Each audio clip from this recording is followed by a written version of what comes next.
Hello everyone. पिछली कक्षा में हमने दृश्य एवं श्रव्य सहायक साधन, चयन, महत्व एवं प्रयोग टॉपिक का अध्ययन किया था।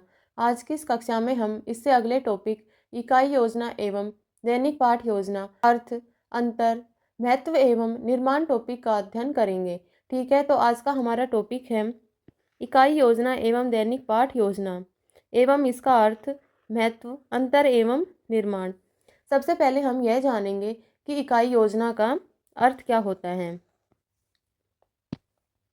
इकाई योजना वह योजना है जिसमें पूरे पाठ्यक्रम या उसके किसी भाग को छोटे छोटे इकाइयों में विभाजित कर व्यवस्थित रूप से पढ़ाने की योजना बनाई जाती है। सरल शब्दों में शिक्षण सामग्री को क्रमबद्ध इकाइयों में बांटकर पढ़ाने की योजना ही इकाई योजना है।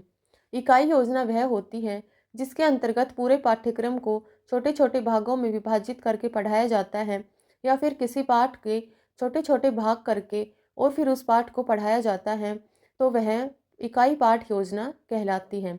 अगर हम सरल शब्दों में कहें तो हम ये कह सकते हैं कि जो भी शिक्षण सामग्री है उसको छोटे छोटे भागों में विभाजित करके पढ़ाना ही इकाई योजना है। कई विद्वानों के अनुसार इसकी परिभाषाएं दी गई हैं, जिनमें से कुछ विद्वानों की परिभाषाओं का हम यहाँ अध्ययन करते हैं। ठीक है, फर्स्ट है थॉमस एम रिस के अनुसार इकाई किसी समस्या या परियोजना से संबंधित अधिगम क्रियाओं की एकता को दर्शाती है। दूसरा है वोसिंग के अनुसार इकाई आपस में संबंधित क्रियाओं की एक श्रृंखला है जो विद्यार्थियों के उद्देश्यों की पूर्ति करती है। तीसरा है डॉक्टर उमा मंगल के अनुसार इकाई योजना वह विधि है जिसके द्वारा विषय वस्तु और शिक्षण क्रियाओं को इस प्रकार संगठित किया जाता है कि शिक्षण प्रभावी हो सके। ठीक है, अब हम यह जानेंगे कि इकाई योजना का निर्माण कैसे किया जाता है और इकाई योजना का निर्माण करते समय किन किन बिंदुओं का ध्यान रखा जाता है। इकाई योजना बनाते समय निम्न बिंदुओं का ध्यान रखा जाता है। पहला है पूरी इकाई को उपखंडों में विभाजित करना। इकाई योजना का निर्माण करते समय यह ध्यान रखा जाता है कि पूरे पाठ को छोटे छोटे उपखंडों में विभाजित कर लिया जाता है। ठीक है, और फिर उस इकाई योजना के अनुसार ही कक्षा कक्ष में एक शिक्षक पूरे पाठ के छोटे छोटे भाग करके और फिर उन छोटे छोटे भागों के माध्यम से विद्यार्थियों को अध्ययन कार्य करवाता है। ठीक है, दूसरा है प्रत्येक उपखंड के लिए शिक्षण उद्देश्य निर्धारित करना। जब शिक्षक शिक्षण कार्य करवाता है तो पाठ के जो छोटे छोटे भाग किए हैं उन भागों के लिए या फिर उन उपखंडों के लिए शिक्षक को शिक्षण उद्देश्य, ज्ञानात्मक, भावात्मक आदि शिक्षण उद्देश्य उसके लिए निर्धारित करने चाहिए। तीसरा है प्रत्येक भाग के लिए शिक्षण विधियां एवं सहायक सामग्री तय करना। इकाई योजना का निर्माण करते समय यह ध्यान रखना चाहिए कि जो भी पाठ के छोटे छोटे भाग किए हैं, जो भी उपखंड किए हैं, उन सभी उपखंडों के लिए सही शिक्षण विधियों का चयन करना चाहिए एवं उपयुक्त सहायक साधनों का प्रयोग करना चाहिए। चौथा है शिक्षक एवं विद्यार्थियों की गतिविधियों का पूर्व निर्धारण। इकाई योजना का निर्माण करते समय यह ध्यान रखना चाहिए कि इकाई योजना के अंतर्गत जब शिक्षक कक्षा कक्ष में शिक्षण कार्य करवाएगा तो शिक्षक एवं विद्यार्थियों के मध्य क्या क्या गतिविधियां की जाएंगी, ये सब इस इकाई योजना के निर्माण के समय ध्यान रखनी चाहिए। इकाई योजना का निर्माण करते समय यह पूर्व में अर्थात पहले ही निर्धारित कर लिया जाता है कि कक्षा कक्ष में जब शिक्षक शिक्षण कार्य करवाएगा तो शिक्षक एवं विद्यार्थियों के मध्य क्या क्या गतिविधियां की जाएंगी। ठीक है, पांचवा है मूल्यांकन के लिए उपयुक्त विधियों का चयन। इकाई योजना का निर्माण करते समय यह ध्यान रखना चाहिए कक्षा कक्ष में एक शिक्षक पूरे पाठ या फिर उपखंडों को पढ़ाने के बाद में जब विद्यार्थियों का मूल्यांकन करेगा तो मूल्यांकन के लिए उपयुक्त विधि का चयन होना चाहिए। ठीक है, अब हम यह जानेंगे कि इकाई योजना का महत्व क्या है। पहला है शिक्षण को उद्देश्यपूर्ण एवं व्यवस्थित बनाती है। जो इकाई योजना है वो शिक्षण को उद्देश्यपूर्ण एवं व्यवस्थित बनाती है। उद्देश्यपूर्ण का अर्थ होता है कि किसी कार्य को क्यों किया जाता है, एवं व्यवस्थित का अर्थ होता है कि किसी कार्य को कैसे करना है। ठीक है, तो इकाई योजना के माध्यम से शिक्षण को उद्देश्यपूर्ण एवं व्यवस्थित किया जाता है। दूसरा है शिक्षक को पहले से ही स्पष्ट दिशा मिलती है।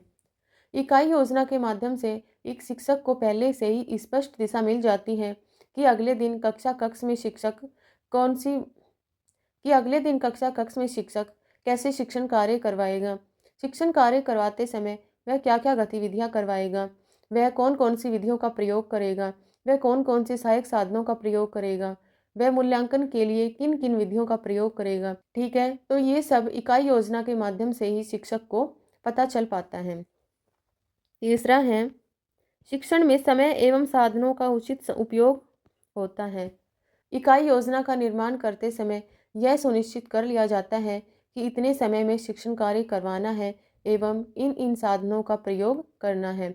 तो इस प्रकार शिक्षण के अंतर्गत समय एवं साधनों का उचित प्रयोग हो पाता है।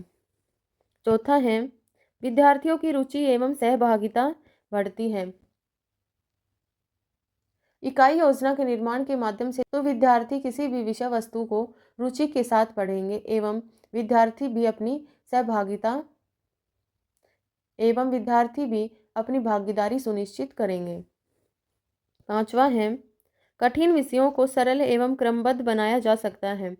इकाई निर्माण के माध्यम से किसी भी पाठ को या फिर किसी भी विषय वस्तु को सरल एवं क्रमबद्ध बनाया जा सकता है, क्योंकि इकाई पाठ योजना का निर्माण करते समय इसमें पूरे पाठ को छोटे छोटे भागों में विभाजित करके पढ़ाया जाता है, जिससे विद्यार्थियों को वो सामग्री रुचिकर एवं सरल लगने लगती है। छठा है, शिक्षण के अंत में मूल्यांकन करना आसान हो जाता है। इकाई निर्माण के माध्यम से जब शिक्षक पाठ को पूरा पढ़ा देता है या फिर उपखंडों को पूरा पढ़ा देता है तो उसके लिए मूल्यांकन कार्य करना आसान हो जाता है। सातवां है, यह शिक्षण को प्रभावी एवं परिणामोन्मुख बनाती है।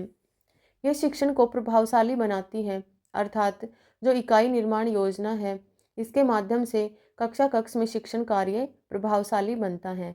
अब हम यह जानेंगे कि इकाई योजना एवं दैनिक पाठ योजना में क्या अंतर है।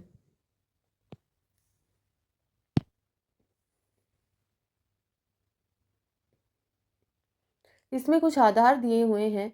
इन आधारों के आधार पर इकाई योजना एवं दैनिक पाठ योजना में क्या अंतर है ये हम पढ़ेंगे। ठीक है, तो पहला आधार है परिधि। इकाई योजना की परिधि ये होती है कि यह व्यापक होती है, अर्थात यह पूरे पाठ के लिए, पूरे पाठ्यक्रम के लिए या फिर पूरी इकाई के लिए होती है। एवं इसके विपरीत जो दैनिक पाठ योजना है इसकी परिधि सीमित होती है, ये एक कक्षा के लिए या फिर एक पीरियड के लिए ही होती है, यह व्यापक नहीं होती। ठीक है, दूसरा आधार है अवधि। ठीक है, इकाई योजना की अवधि कई दिनों तक या फिर कई सप्ताहों तक चलती है एवं दैनिक पाठ योजना की अवधि केवल एक कक्षा होती है। इकाई योजना के माध्यम से किसी भी पाठ को छोटे छोटे भागों में विभाजित करके और कई सप्ताह तक या फिर कई दिनों तक शिक्षण कार्य करवाया जाता है, लेकिन दैनिक पाठ योजना के अंतर्गत एक कक्षा के अंदर ही शिक्षण कार्य करवाया जाता है। ठीक है, तीसरा आधार है उद्देश्य।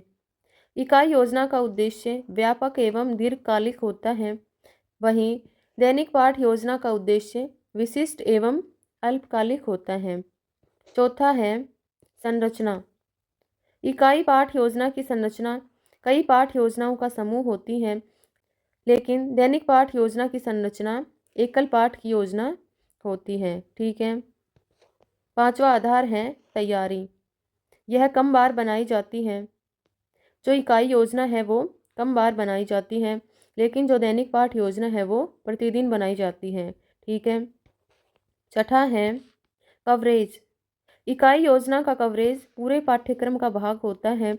इसके विपरीत जो दैनिक पाठ योजना है उसका कवरेज एक विशेष विषय वस्तु होती है। ठीक है, तो यह था इन आधारों के आधार पर दैनिक पाठ योजना एवं इकाई पाठ योजना में अंतर। ठीक है, तो इकाई योजना एवं दैनिक पाठ योजना, अर्थ, महत्व, निर्माण, इस टॉपिक को पढ़ने के बाद में यह निष्कर्ष निकलता है कि इकाई योजना एवं दैनिक पाठ योजना दोनों ही शिक्षण को संगठित, उद्देश्यपूर्ण एवं प्रभावशाली बनाती है। एक साइड जो इकाई योजना है वो शिक्षण को दीर्घकालीन दिशा प्रदान करती है, तो दूसरी साइड जो दैनिक पाठ योजना है वो उसे व्यवहारिक रूप में लागू करती है। ठीक है, तो ये दोनों ही शिक्षण के लिए महत्वपूर्ण हैं। ठीक है, वीडियो को देखने के लिए धन्यवाद। अपना सुझाव देने के लिए कमेंट कीजिए एवं इसे अपने दोस्तों के साथ शेयर करिए। धन्यवाद।